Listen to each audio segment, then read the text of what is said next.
Alors là, nous allons voir la préparation d'un concentré de tomates. Alors, la première chose à faire, c'est épépiner le plus possible les tomates, c'est-à-dire enlever le plus de pépins possible et toutes les parties blanches qui sont dans la tomate. Alors je fais ça avec une petite cuillère pour éviter d'enlever trop de chair. Alors c'est pas la peine de s'énerver puisque ça sera épiné plus sérieusement au moment qu'on passera dans la passoire. Donc là c'est bien le plus gros des pépins et surtout les parties blanches qui font une sauce tomate un peu palote qui est moins agréable. Alors bien sûr si on a des tomates très mûres on aura moins de parties blanches à éliminer. Alors après ça on la fait cuire une quinzaine de minutes. C'est simplement pour détacher la peau des tomates. On la passe au blender pour en faire une purée plus onctueuse. Et après, on prépare le passage dans une étamine. Alors une étamine, c'est un linge en coton fin. On y met toute notre sauce tomate et on la suspend pour l'égoutter. Ce qui va permettre d'éliminer l'eau sans avoir besoin de la faire évaporer sur une gazinière ou sur une plaque qui fait qu'on consomme. Donc voilà, suspendu et on laisse ça entre 3 et 4 heures selon la quantité. Là j'avais une petite quantité donc j'ai mis 3 heures d'égouttage. On va pouvoir constater que l'égouttage de la première demi-heure c'est une eau un peu colorée, mais qui n'a pas de goût et qui n'est pas du tout goûteuse, qui n'est pas bonne. Vous voyez, il y a un petit peu de pulpe qui s'en va, mais c'est vraiment très léger. Mais si on la goûte, ça n'a vraiment pas le goût de tomate, ça n'a le goût que de flotte.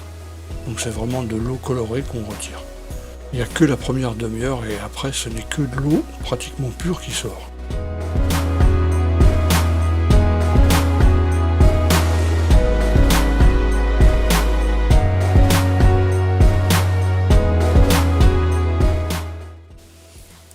Alors là, on va procéder à ouvrir notre étamine pour récupérer tout le concentré de tomate qui a vraiment perdu une grande partie de son eau, même si c'est pas la totalité de son eau.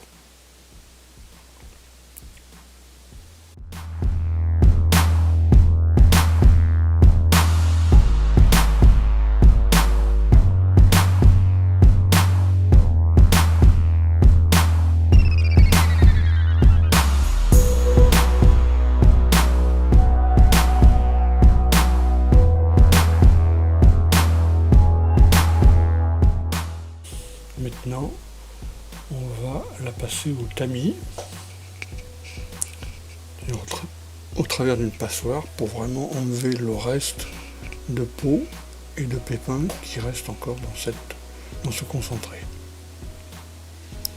Là, on va bien voir les petits bouts de peau qui sont pas très top dans un concentré de tomate, même après avoir été passé au blender.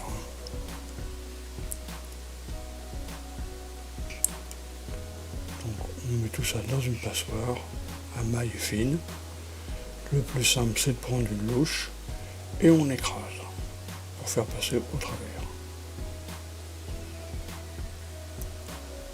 Une fois qu'on a bien écrasé le plus possible, passé au travers, il ne reste plus que une pâte qui n'est que de la peau et des pépins. Vous voyez, c'est vraiment que de la peau et du pépin.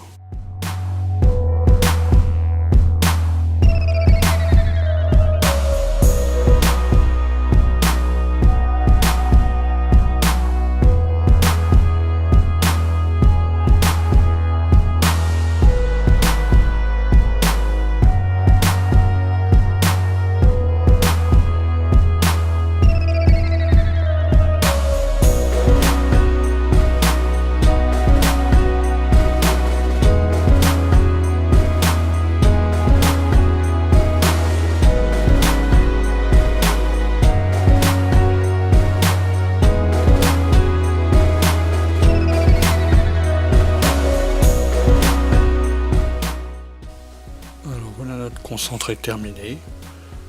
On peut voir à son aspect qu'il est très lisse, très concentré justement, qu'on pourra assaisonner comme on veut, vu qu'il est nature.